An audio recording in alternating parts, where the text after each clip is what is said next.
ಭೂಲೋಕ. ಭೂಲೋಕದ ಮೇಲೆ ಯುದ್ಧದಲ್ಲಿ ಹೋರಾಡಿ ವೀರಮರಣ ಹೊಂದುವ ಸೇನಾನಿಗೆ ದೇವರ ಸ್ಥಾನ. ಸ್ವರ್ಗದಿಂದ ಧರೆಗಿಳಿದು ಬರೋ ಅಪ್ಸರೆಯರೇ ಮಡಿದ ವೀರ ಸೇನಾನಿಯನ್ನ ದೇವಲೋಕಕ್ಕೆ ಕರೆದೊಯ್ತಾರೆ. ಹೌದು, ಇಂಥದ್ದೇ ಪೌರಾಣಿಕ ಕಥೆಯನ್ನ ಇಲ್ಲಿ ಸಿಕ್ಕಿರೋ 9, 10ನೇ ಶತಮಾನದ ರಾಷ್ಟ್ರಕೂಟರ ಕಾಲದ ವೀರಗಲ್ಲುಗಳು ಸಾರಿ ಸಾರಿ ಹೇಳ್ತಿವೆ.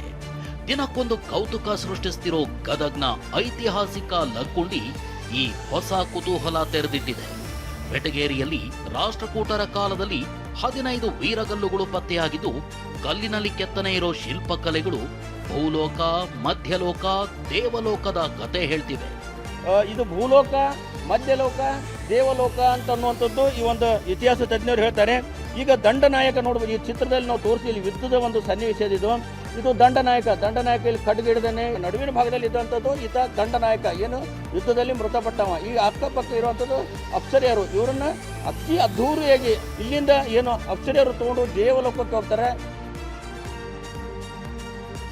ಐತಿಹಾಸಿಕ ಲಕ್ಕುಂಡಿಯಲ್ಲಿ ನಿಧಿ ಪತ್ತೆಯಾಗಿ ಇಡೀ ದೇಶ ವಿದೇಶದ ಗಮನ ಸೆಳೆದಿದ್ದೇ ತಡ.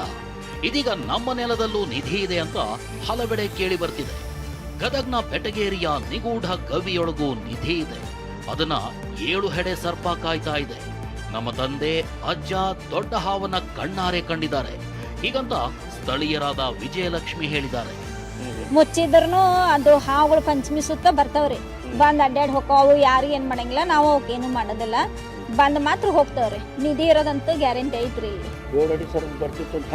ಅದೇನೋ ಹೊರಗ್ ಬಂದ್ರ ಲೋಬಾನದ ವಾಸನೆ ಬರ್ತಿತ್ತಂತ್ರಿ. ಹೌದು, ನಮ್ಮ ಅಜ್ಜಾರ ಕಣ್ಣಾರೆ ಕಂಡಾರ. ಆಮೇಲೆ ನಮ್ಮ ತಂದೆಯರಿಗೊಮ್ಮೆ ಕಂಡೈತಂತ್ರಿ.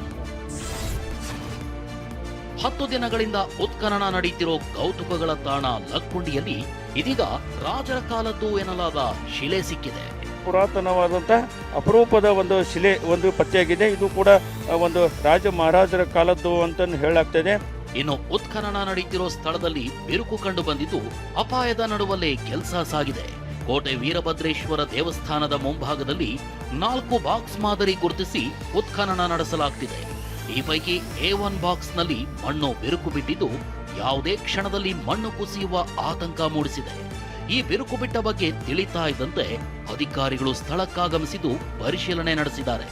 B1 ಬಾಕ್ಸ್ನಲ್ಲೂ ಬೃಹತ್ ಆಕಾರದ ಕಲ್ಲು ಪತ್ತೆಯಾಗಿದ್ದು ಕಲ್ಲು ಬೀಳುವ ಆತಂಕ ಇದೆ. ಸಮಸ್ಯೆ ಬಗೆಹರಿಸೋಕೆ ಅಧಿಕಾರಿಗಳು ಚರ್ಚಿಸಿದ್ದಾರೆ. ಕರ್ನಾಟಕ ಗೋವಾ ಗಡಿಯಲ್ಲಿರೋ ಚೋರ್ಲಾ ಘಾಟ್ನಲ್ಲಿನ 400 ಕೋಟಿ ಮಹಾ ದರೋಡೆ ಪ್ರಕರಣದಲ್ಲಿ ಮಹಾರಾಷ್ಟ್ರ ಪೊಲೀಸರು ಫಾರ್ಚುನರ್ ಕಾರ್ ಚಾಲಕನನ್ನ ಬಂಧಿಸಿದ್ದಾರೆ. ಮಹಾರಾಷ್ಟ್ರದ ಎಸ್ಐಟಿ ಅಧಿಕಾರಿಗಳು ಕಾರು ಚಾಲಕನನ್ನ ಬಂಧಿಸಿದ್ದು, ಈ ಮೂಲಕ ದರೋಡೆ ಪ್ರಕರಣದಲ್ಲಿ ಬಂಧಿತ ಆರೋಪಿಗಳ ಸಂಖ್ಯೆ 7ಕ್ಕೇರಿದೆ. ಕಾರು ಚಾಲಕನನ್ನ ಬಂಧಿಸಿದ ಎಸ್ಐಟಿ ವಿಚಾರಣೆ ನಡೆಸುತ್ತಿದೆ. ದೂರುದಾರ ಸಂದೀಪ್ ಪಾಟೀಲ್ನನ್ನ ಅಪಹರಿಸಿದ್ದು ಇದೇ ಕಾರು ಚಾಲಕ ಎನ್ನಲಾಗಿದೆ. ಆಂಧ್ರದ ಶ್ರೀಶೈಲಂ ದೇವಸ್ಥಾನಕ್ಕೆ ಬಂದ ಕಾರಲ್ಲಿ ಬರೋಬ್ಬರಿ 30 ಲಕ್ಷ ರೂಪಾಯಿ ಗರಿಗರಿ ನೋಟುಗಳ ಕಂತೆಗಳು ಸಿಕ್ಕಿವೆ. ಭದ್ರತಾ ಸಿಬ್ಬಂದಿ ಕಾರನ್ನ ಪರಿಶೀಲಿಸುವಾಗ 500 ರೂಪಾಯಿ ಮುಖಬೆಲೆಯ 30 ಲಕ್ಷ ರೂಪಾಯಿ ಹಣ ಇದ್ದ ಬ್ಯಾಗ್ ಪತ್ತೆಯಾಗಿದೆ. ಕಾರಲ್ಲಿದ್ದ ಚಾಲಕ ಮತ್ತು ಪ್ರಯಾಣಿಕರನ್ನ ವಿಚಾರಿಸಿದಾಗ ಈ ಹಣ ತಮ್ಮದೇ ಅನ್ನೋದಕ್ಕೆ ಯಾವುದೇ ಸೂಕ್ತ ದಾಖಲೆ ನೀಡಿಲ್ಲ. ನಾವು ಚಿನ್ನದ ವ್ಯಾಪಾರಿಗಳು ಮಾರ್ಗ ಮಧ್ಯೆ ದೇವರ ದರ್ಶನಕ್ಕೆ ಬಂದಿದ್ದಾಗಿ ತಿಳಿಸಿದ್ದಾರೆ. ಆದ್ರೆ ಯಾವುದೇ ಅಧಿಕೃತ ದಾಖಲೆ ನೀಡದ ಕಾರಣ ಕಾರು ಹಾಗೂ ಹಣ ಸೀಸ್ ಮಾಡಲಾಗಿದೆ. ಕಾರಲ್ಲಿದ್ದ ಇಬ್ಬರನ್ನು ವಿಚಾರಣೆಗೆ ಒಳಪಡಿಸಲಾಗಿದೆ. 400 ಕೋಟಿ ದರೋಡೆ, ಸಿಎಂಎಸ್ ರಾಬರಿ, ಚಿನ್ನದ ಅಂಗಡಿಗೆ ಕನ್ನ, ಹೀಗೆ ಸಾಲು ಸಾಲು ದರೋಡೆ ಪ್ರಕರಣಗಳಿಂದ ದಂಗಾಗಿರೋ ಬೆನ್ನಲ್ಲೇ ಮತ್ತೊಂದು ವಂಚನೆ ಕೇಸ್ ಬಯಲಾಗಿದೆ. ಎಟಿಎಂಗೆ ಹಾಕಬೇಕಿದ್ದ 1.37 ಕೋಟಿಗೂ ಅಧಿಕ ಹಣ ದೋಚಿ ಎಸ್ಕೇಪ್ ಆಗಿದ್ದಾರೆ. ಬೆಂಗಳೂರಿನ ಕೋರಮಂಗಲ ಠಾಣಾ ವ್ಯಾಪ್ತಿಯಲ್ಲಿ ಹಿಟಾಚಿ ಪೇಮೆಂಟ್ ಸರ್ವಿಸ್ ಕಂಪನಿ ಸಿಬ್ಬಂದಿ ಕೃತ್ಯ ಎಸಗಿದ್ದಾರೆ. ಕೋರಮಂಗಲದ ಆಕ್ಸಿಸ್ ಬ್ಯಾಂಕ್ಗೆ ಸೇರಿದ 1 ಕೋಟಿಗೂ ಅಧಿಕ ಹಣ ಎಟಿಎಂಗಳಿಗೆ ಡೆಪಾಸಿಟ್ ಮಾಡಲು ಹಂತ ಹಂತವಾಗಿ ನೀಡಲಾಗಿತ್ತು. ಆದರೆ ಕಂಪನಿಯ 2 ಪ್ರತ್ಯೇಕ ತಂಡಗಳ ಸಿಬ್ಬಂದಿಗೆ ನೀಡಿದ್ದ ಹಣವನ್ನ ಎಟಿಎಂಗೆ ಹಾಕದೆ ಒಂದು ತಂಡ 57 ಲಕ್ಷ, ಎರಡನೇ ತಂಡ 80 ಲಕ್ಷ ದೋಚಿ ನಾಪತ್ತೆಯಾಗಿದ್ದಾರೆ. ಘಟನೆ ಸಂಬಂಧ ಕೋರಮಂಗಲ ಠಾಣೆಗೆ ದೂರು ನೀಡಿದ್ದು ಆರೋಪಿಗಳಿಗಾಗಿ ಹುಡುಕಾಟ ತೀವ್ರಗೊಂಡಿದೆ. ಕಿರುತೆರೆ ನಟಿ ಕಾವ್ಯಗೌಡ ಹಾಗೂ ಪತಿ ಸೋಮಶೇಖರ್ ಮೇಲೆ ಸಂಬಂಧಿಯಿಂದ ಹಲ್ಲೆ ಮಾಡಿದ ಆರೋಪ ಕೇಳಿಬಂದಿದೆ. ಜನಪ್ರಿಯತೆ ಸಹಿಸಲಾಗದೆ ಹಲ್ಲೆ ಮಾಡಿದ್ದಾಗಿ ನಟಿ ಕಾವ್ಯ ಆರೋಪಿಸಿದ್ದಾರೆ. ಮನೆಗೆ ನುಗ್ಗಿ ಅವಾಚ್ಯ ಶಬ್ದಗಳಿಂದ ನಿಂದಿಸಿ ಚಾಕುವಿನಿಂದ ಹಲ್ಲೆ ಮಾಡಿದ್ದಾರೆ. ರೇಪ್ ಮಾಡ್ತೀನಿ ಎಂದು ಬೆದರಿಕೆ ಹಾಕಿದ್ದಾರೆ ಅಂತ ಕಾವ್ಯ ಬೆಂಗಳೂರಿನ ರಾಮಮೂರ್ತಿ ನಗರ ಪೊಲೀಸ್ ಠಾಣೆಗೆ ದೂರು ನೀಡಿದ್ದಾರೆ. ಬಾರಗಿತ್ತಿಯಾಗಿರೋ ಪ್ರೇಮ ಹಾಗೂ ನಂದೀಶ್ ಪ್ರಿಯಾ ರವಿಕುಮಾರ್ ವಿರುದ್ಧ ದೂರು ದಾಖಲಿಸಿದ್ದಾರೆ. ಮತ್ತೊಂದೆಡೆ ನಟಿ ಕಾವ್ಯ ಸೋಮಶೇಖರ್ ಭವ್ಯ ವಿರುದ್ಧ ಪ್ರೇಮ ಪ್ರತಿದೂರು ನೀಡಿದ್ದಾರೆ. ನಮಗೆ ಥಳಿಸಿ ಬೆದರಿಕೆ ಹಾಕಿದ್ದಾಗಿ ಪ್ರತ್ಯಾರೋಪ ಮಾಡಿದ್ದಾರೆ. ನಟಿ ಕಾವ್ಯ ಜೊತೆಗಿನ ಗಲಾಟೆ ಬಗ್ಗೆ ರಾಮಮೂರ್ತಿ ನಗರ ಠಾಣೆ ಬಳಿ ಪ್ರೇಮ ಪ್ರತಿಕ್ರಿಯಿಸಿದ್ದಾರೆ. ವಿಡಿಯೋದಲ್ಲಿ ಬರ್ತಾ ಇರೋ ಸೋಮಶೇಖರ್ ನನ್ನ ತಂಗಿ ಮೇಲೆ ಹಲ್ಲೆ ಮಾಡಿರುವುದು, ಕಾವ್ಯಗೌಡ ಮನೆಗಾಗಿ ಈ ರೀತಿ ಕಿರಿಕ್ ಮಾಡ್ತಿದ್ದಾರೆ, ಪ್ಯಾಂಟ್ ತೆಗೆದು ಸೋಮಶೇಖರ್ ಅಸಹ್ಯವಾಗಿ ವರ್ತಿಸಿದ್ದಾರೆ ಅಂತ ಪ್ರೇಮ ಆರೋಪಿಸಿದ್ದಾರೆ. ಆದ್ರೆ ಪ್ರೇಮಾಳ ಅಪ್ಪ ನನಗೆ ಹೊಡೆದು ಗಂಡನಿಗೂ ಹೊಡೆದ್ರು ಅಂತ ಕಾವ್ಯ ಆರೋಪಿಸಿದ್ದಾರೆ.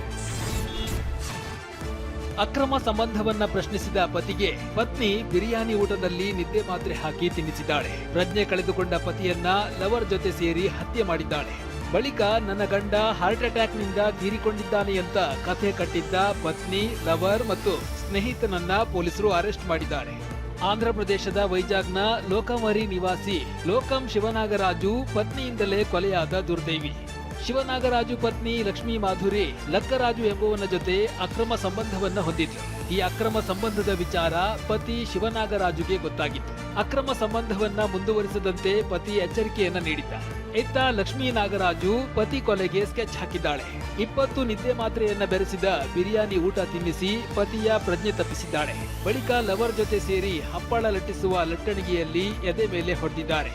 ಬಳಿಕ ಹೃದಯಾಘಾತದ ಕಥೆಯನ್ನ ಹೇಳಿದ್ದಾರೆ. ಸಂಬಂಧಿಕರು ಅನುಮಾನದ ಮೇರೆಗೆ ಪೋಸ್ಟ್ ಮಾರ್ಟಂ ನಡೆಸಿದಾಗ ಶಿವನಾಗರಾಜು ಎಲುಬಿನ ಮೂಳೆಗಳು ಮುರಿದಿರುವುದು ಗೊತ್ತಾಗಿದೆ. ಬಳಿಕ ಪತ್ನಿ ವಿಚಾರಣೆ ನಡೆಸಿದಾಗ ಸತ್ಯವನ್ನ ಬಾಯ್ಬಿಟ್ಟಿದ್ದಾಳೆ. ಈ ಸಂಬಂಧ ಪತ್ನಿ, ಲವರ್ ಹಾಗೂ ನಿದ್ದೆ ಮಾತ್ರೆಯನ್ನ ತಂದುಕೊಟ್ಟಿದ್ದ ಸ್ನೇಹಿತ ಸುರೇಶ್ನನ್ನ ಪೊಲೀಸರು ಬಂಧಿಸಿದ್ದಾರೆ. ಮಹಿಳಾ ಅಧಿಕಾರಿಗೆ ಧಮಕಿ ಪ್ರಕರಣದ ಆರೋಪಿ ಕಾಂಗ್ರೆಸ್ ಮುಖಂಡ ರಾಜೀವ್ ಗೌಡ ಜಾಮೀನು ಅರ್ಜಿಯನ್ನ ಕೋರ್ಟ್ ವಜಾಗೊಳಿಸಿದೆ. ಇದೇ ವೇಳೆ ಕೋರ್ಟ್ ಆರೋಪಿಯನ್ನ ನ್ಯಾಯಾಂಗ ಬಂಧನಕ್ಕೆ ಒಪ್ಪಿಸಿದ್ದು ರಾಜೀವ್ ಗೌಡ ಜೈಲು ಪಾಲಾಗಿದ್ದಾನೆ. ಇನ್ನು ರಾಜೀವ್ ಗೌಡಗೆ ಆಶ್ರಯವನ್ನ ನೀಡಿದ್ದ ಮಂಗಳೂರಿನ ಉದ್ಯಮಿ ಮೈಕಲ್ಗೆ ಕೋರ್ಟ್ ಜಾಮೀನು ನೀಡಿದೆ. ಮನ್ರೇಗಾ ಯೋಜನೆ ಪುನರ್ ಸ್ಥಾಪಿಸುವಂತೆ ಆಗ್ರಹಿಸಿ ಕಾಂಗ್ರೆಸ್ ಸಿಎಂ ಸಿದ್ದರಾಮಯ್ಯ, ಡಿಸಿಎಂ ಡಿಕೆ ಶಿವಕುಮಾರ್ ನೇತೃತ್ವದಲ್ಲಿ ಬೆಂಗಳೂರಿನ ಫ್ರೀಡಂ ಪಾರ್ಕ್ನಲ್ಲಿ ಧರಣಿ ನಡೆಸಿದೆ. ಕೇಂದ್ರ ಸರ್ಕಾರ ಮನ್ರೇಗಾ ಬದಲು ವಿವಿ ರಾಮ್ಜಿ ಯೋಜನೆ ತಂದು ರಾಜ್ಯ ಸರ್ಕಾರಗಳ ಮೇಲೆ ಹೊರೆ ಹಾಕಿದೆ ಅಂತ ಕೈ ನಾಯಕರು ಆಕ್ರೋಶ ಹೊರಹಾಕಿದ್ದಾರೆ. ಪ್ರತಿಭಟನೆ ವೇಳೆ ಸಿಎಂ ಸಿದ್ದರಾಮಯ್ಯ ಮತ್ತು ಸುರ್ಜೇವಾಲಾ, ಡಿಸಿಎಂ ಡಿಕೆ ತಲೆಗೆ ಟವಲ್ ಸುತ್ತಿದ್ರು. ಈ ವೇಳೆ ಸುರ್ಜೇವಾಲಾ ಸಿದ್ದರಾಮಯ್ಯ ತಲೆಗೂ ಟವಲ್ ಸುತ್ತಲು ಬಂದ್ರು. ಆದ್ರೆ ಸಿದ್ದರಾಮಯ್ಯ ಬೇಡ ಬೇಡ ಎಂದು ತಾವೇ ಟವಲ್ ಸುತ್ತಕೊಂಡ್ರು. ಭಾರತ ಮತ್ತು ಯುರೋಪ್ ಒಕ್ಕೂಟ ಐತಿಹಾಸಿಕ ವ್ಯಾಪಾರ ಒಪ್ಪಂದಕ್ಕೆ ಸಹಿ ಹಾಕಿವೆ.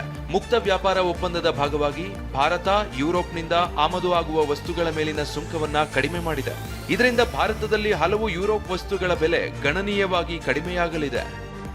ಈ ಒಪ್ಪಂದದಿಂದಾಗಿ ಭಾರತದಲ್ಲಿ ಬೆನ್ಸ್, ಬಿಎಂಡಬ್ಲ್ಯೂ, ಔಡಿ ಮುಂತಾದ ಯುರೋಪ್ ಕಾರ್ಗಳ ಬೆಲೆ ಕಡಿಮೆಯಾಗಲಿದೆ. ಯಾಕಂದ್ರೆ ಭಾರತ ಈ ಕಾರುಗಳ ಮೇಲಿನ ಸುಂಕವನ್ನ 110% 40% ಇಳಿಸಿದೆ. ವೈನ್ ಮೇಲಿನ ಸುಂಕ 150% 20% ಇಳಿಸಿದೆ. ಯುರೋಪ್ನಿಂದ ಆಮದಾಗುವ ಕ್ಯಾನ್ಸರ್ ಮುಂತಾದ ರೋಗಗಳ ಔಷಧಿ, ವೈದ್ಯಕೀಯ ಸಲಕರಣೆಗಳು ಅಗ್ಗವಾಗಲಿವೆ. ವಿಮಾನ, ಹೈಟೆಕ್ ಎಲೆಕ್ಟ್ರಾನಿಕ್ ಬಿಡಿಭಾಗಗಳ ಮೇಲಿನ ಸುಂಕ ಕಡಿತಗೊಂಡು ಭಾರತದಲ್ಲಿ ಮೊಬೈಲ್ಗಳ ಬೆಲೆ ಇಳಿಯುವ ಸಾಧ್ಯತೆ ಇದೆ. ಉಕ್ಕು, ಕಬ್ಬಿಣ ಮತ್ತು ರಾಸಾಯನಿಕ ವಸ್ತುಗಳ ಮೇಲೆ ಶೂನ್ಯ ಸುಂಕದಿಂದ ಈ ವಸ್ತುಗಳು ಅಗ್ಗವಾಗಲಿವೆ.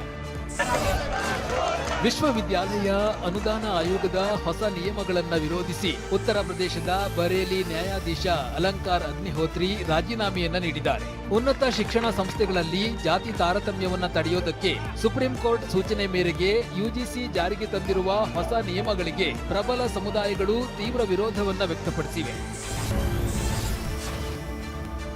ಆಯತಪ್ಪಿ ಪಾಳುಬಾವಿಗೆ ಬಿದ್ದ ವ್ಯಕ್ತಿ ಪವಾಡದಂತೆ ಬದುಕುಳಿದಿದ್ದಾನೆ. ಹೊಲಕ್ಕೆ ಹೋಗುವಾಗ ಬೀದರ್ನ ಚಿಟಗುಪ್ಪ ತಾಲೂಕಿನ ಕಂದಗೂಳು ಗ್ರಾಮದ 40 ವರ್ಷದ ಬಸವರಾಜ್ ಬಾವಿಗೆ ಬಿದ್ದಿದ್ದ. ಎದೆಮಟ್ಟ ನೀರಿದ್ದ ಬಾವಿಗೆ ಬಿದ್ದಿದ್ದ ಬಸವರಾಜ್ನನ್ನ ಅಗ್ನಿಶಾಮಕ ಸಿಬ್ಬಂದಿ ಕಾಪಾಡಿದ್ದಾರೆ.